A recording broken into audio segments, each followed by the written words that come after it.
Yes sir. आज हम class में सामाजिक विज्ञान पाठ संस्थाओं का कामकाज शुरू कर रहे हैं।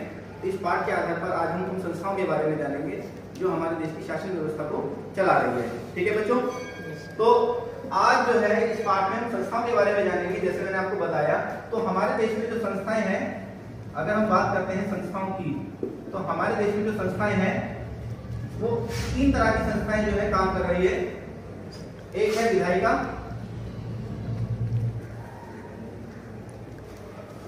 एक है कार्यपालिका और एक है न्यायपालिका। ठीक है, ये 3 संस्थाएं जो है हमारे देश में काम कर रही हैं और इन्हीं संस्थाओं के माध्यम से हम अपने देश की शासन व्यवस्था को चला रहे हैं। तो अगर हम जैसे बात करते हैं विधायिका की, तो विधायिका का जो मेन काम होता है हमारे देश में वो है कानून बनाने का। तो विधायिका क्या करती है? कानून बनाती है। ठीक है, कानून बनाना क्या है? विधायिका का काम है। अगर कोई भी कानून बनेगा हमारे देश में तो विधायिका उसको बनाएगी। ठीक है, तो विधायिका जो है ये सबसे इंपॉर्टेंट क्या है? कार्यपालिका सबसे इंपॉर्टेंट जो ये संस्था है हमारे देश में जो कानून बनाती है। इसके बाद आगे अगर हम चलते हैं तो कार्यपालिका। विधायिका जो भी कानून बनाती है उस कानून को लागू करने का जिम्मा जो है वो कार्यपालिका के पास होता है। ठीक है, कार्यपालिका क्या करती है? कानून को लागू। ठीक है, तो जो भी विधायिका ने कानून बनाया उस कानून को लागू करने की जिम्मेदारी कार्यपालिका की है। इतनी बात समझ में आई? Yes sir. इसके बाद आगे मूव करते हैं हम न्यायपालिका पर।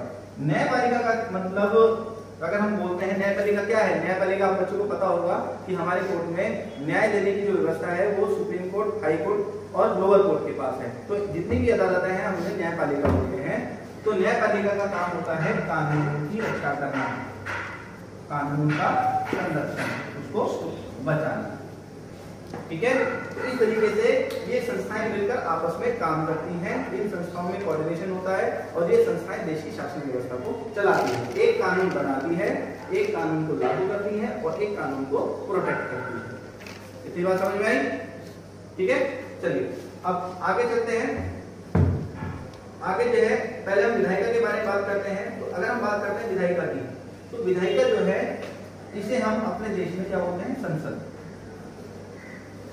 ठीक है, विधायिका क्या है? ये संसद होती है और संसद हमारे देश में कानून बनाती है। ठीक है, अगर हम संसद की बात करते हैं तो संसद जो है ये 3 संसद के 3 स्तंभ कौन से हैं? एक राष्ट्रपति, एक लोकसभा और क्या होगा? राज्यसभा। ठीक है, तो हम कह सकते हैं ये 3 जो है ये संसद के अंग होते हैं और इन तीनों से मिलकर जो है संसद बनी है। ठीक है, तो अगर हम बात करते हैं संसद के अंग की, तो संसद के अंग यानी राष्ट्रपति, लोकसभा और राज्यसभा, ये तीनों जो है संसद के अंग हैं और इनके बारे में कहां बताया गया है? इनके बारे में बताया गया है आर्टिकल अनुच्छेद 79 में। 79 जो है वो हमें ये बताता है कि संसद किन किन से बनी है। ठीक है, तो संसद में राष्ट्रपति, लोकसभा और राज्यसभा भी शामिल होते हैं। ठीक है, बात समझ में आई? Yes sir.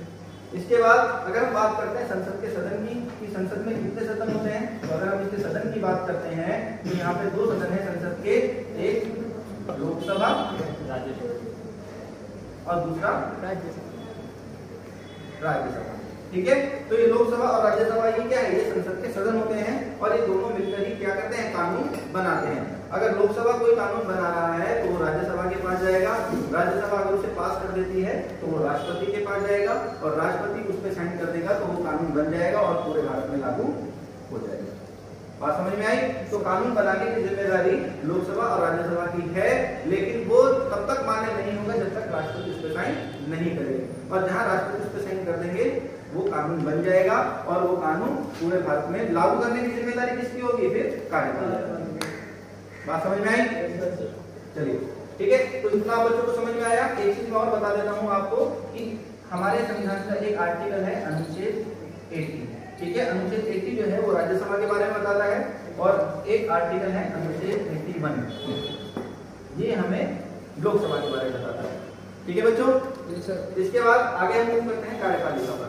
कार्यपालिका क्या है? देखिए कार्यपालिका की अगर हम बात करते हैं तो कार्यपालिका के दो प्रकार होते हैं। पहले हम बात करते हैं राजनीतिक कार्यपालिका,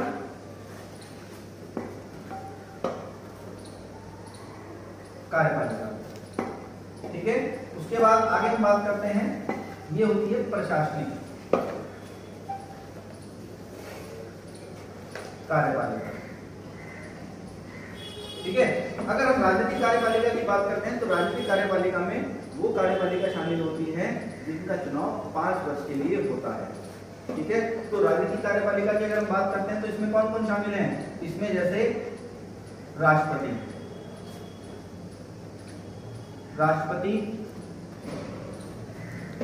उपराष्ट्रपति और कौन होगा?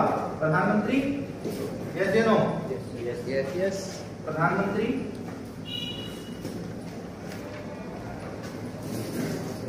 मंत्री परिषद और महान्यायवादी, ठीक है। ये क्या है? ये राजनीतिक कार्यपालिका के अंग होते हैं और इनको मिलाकर ही राजनीतिक कार्यपालिका बनती है और इनका चुनाव जो है वो 5 वर्ष के लिए होता है। केवल हम महान्यायवादी की बात करते हैं, महान्यायवादी का चुनाव नहीं होता है। बाकी जितने भी राष्ट्रपति, उपराष्ट्रपति, प्रधानमंत्री और मंत्री परिषद जो है ये 5 वर्ष के लिए चुनी जाती है। तो हम कह सकते हैं कि जो राजनीतिक कार्यपालिका होती है ये 5 वर्ष के बाद बदल भी सकती है। बात समझ में आ रही है ना? तो 5 वर्ष के बाद ये बदल भी सकती है। तो राजनीतिक कार्यपालिका जो है ये 5 वर्ष के लिए चुनी जाती है, ठीक है। वहीं अगर हम प्रशासनिक कार्यपालिका की बात करते हैं तो प्रशासनिक कार्यपालिका को कोई चुनाव नहीं होता है। ये प्रशासनिक अधिकारी होते हैं जो कार्यपालिका को चलाते हैं, ठीक है। तो इसमें कौन शामिल होंगे? इसमें जैसे नौकरशाही, ठीक है। इसको और अच्छे से समझ सकते हैं हम। जैसे आप बच्चों ने सुना होगा यूपीएससी, सुना है? UPSC, UPSC union public service commission. तो ये जो यूपीएससी है, ठीक है, जो यूपीएससी है यूनियन पब्लिक सर्विस कमीशन, ये जो यूपीएससी है ये क्या है? यहाँ से क्या निकलते हैं? यहाँ से निकलते हैं आईएएस और आईपीएस, ठीक है ना। तो जैसे हम बात करते हैं यहाँ पे आईएएस, आईएफएस और आईपीएस, ये जितने भी हैं इनके एग्जाम को कौन कंडक्ट कराता है? यूपीएससी। तो ये एक तरीके से प्रशासनिक कार्यपालिका के ही अंग होते हैं और प्रशासन को चलाने में किसकी मदद करेंगे? राजनीतिक कार्यपालिका की मदद करेंगे। बात समझ में आई? इसके बाद हम आगे आते हैं न्यायपालिका पर। तो सबसे पहले हमें पता होना चाहिए कि हमारे देश में जो न्यायपालिका है वो एकीकृत न्यायपालिका है, ठीक है बच्चों। एकीकृत न्यायपालिका है और अगर हम इस एग्जाम्पल को मतलब इससे समझें, इस चित्र से समझें तो हमें समझ में आएगा कि न्यायपालिका जो है हमारे देश में वो 3 तरह की है। सबसे पहले कौन है? उच्चतम न्यायालय,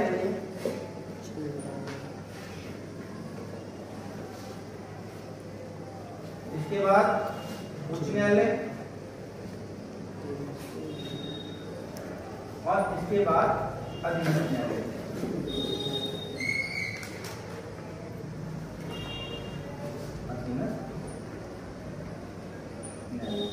ठीक है।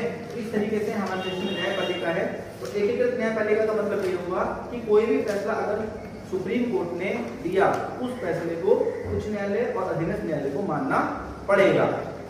बात समझ में आई? इसे हम कहते हैं एकीकृत न्यायपालिका। तो सुप्रीम कोर्ट, हाई कोर्ट और लोअर कोर्ट ये तीनों ही न्यायपालिका में शामिल होते हैं। तो अगर हम बात करते हैं सुप्रीम कोर्ट की तो आप बच्चों को पता होगा कि हमारे देश में एक ही सुप्रीम कोर्ट है और वो कहाँ पर है? दिल्ली में है ना? इसके बाद अगर हम बात करते हैं उच्च न्यायालय, उच्च न्यायालय हमारे देश में 25 हैं, ठीक है। अभी 25वां जो उच्च न्यायालय बना था वो आंध्र प्रदेश में बना था। और अधीनस्थ न्यायालय, इसमें जिला न्यायालय भी शामिल आ जाता है और छोटे जिला न्यायालय के साथ साथ छोटे जो कोर्ट्स होते हैं वो भी शामिल होते हैं। तो ये जितनी भी न्यायपालिका है इसका काम क्या है? कानून का संरक्षण करना। साथ ही साथ ये जो न्यायपालिका है ये स्वतंत्र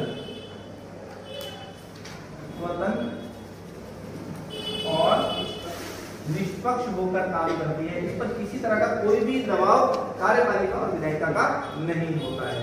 और इन केस अगर कार्यपालिका और विधायिका कोई ऐसा कानून लागू कर देते हैं, कोई ऐसा कानून बना देते हैं जो हमारे संविधान के मूल ढांचे के खिलाफ है, तो उसको रद्द करने की जिम्मेदारी न्यायपालिका की होगी। न्यायपालिका उसको रद्द कर सकती है। बात समझ में आई? ठीक है, जैसे मैं एग्जांपल देता हूं आपको। एक था 99वां संविधान,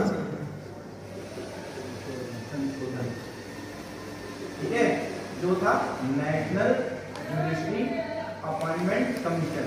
ठीक है, तो ये न्यायपालिका के जजों को नियुक्ति को लेकर बनाया गया एक अमेंडमेंट था, एक संशोधन था, तो जिसमें कार्यपालिका का हस्तक्षेप बढ़ रहा था। तो न्यायपालिका को ऐसे लगा कि अगर कार्यपालिका न्यायपालिका के कार्य क्षेत्र में हस्तक्षेप करेगी तो उससे कहीं ना कहीं न्यायपालिका की स्वतंत्रता पर फर्क पड़ेगा। तो इसलिए न्यायपालिका ने इस जो संविधान संशोधन था जो 99वां, इसको क्या करा? रद्द कर दिया।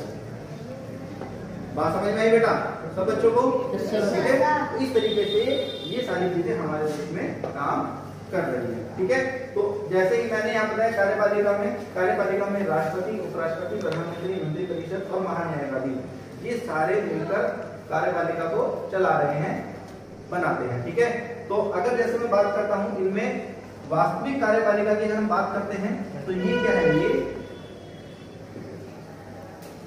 वास्तविक कार्यपालिका है। ठीक है, और अगर मैं बात करता हूं नाममात्र कार्यपालिका की तो राष्ट्रपति जो है ये क्या है? ये नाममात्र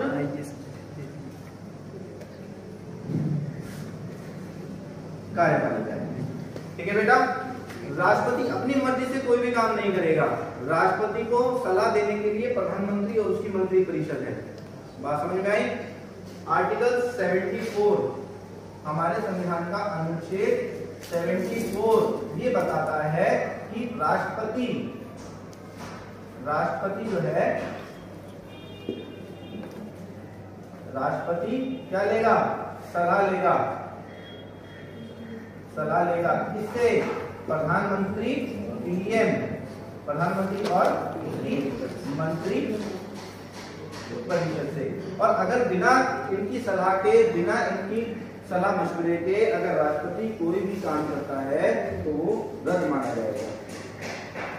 बात समझ में आई सब बच्चों को? ठीक है, तो इसीलिए राष्ट्रपति क्या है? राष्ट्रपति नाममात्र की कार्यपालिका है और प्रधानमंत्री, मंत्रिपरिषद वास्तविक कार्यपालिका है। इसके अलावा एक और इम्पोर्टेंट आर्टिकल है अनुच्छेद 75। अनुच्छेद 75 ये बताता है कि राष्ट्रपति जो है वो प्रधानमंत्री को नियुक्त करता है। राष्ट्रपति नियुक्ति देगा किसको? प्रधानमंत्री को नियुक्ति देगा और प्रधानमंत्री की सलाह पर वो अन्य मंत्रियों को नियुक्त करेगा।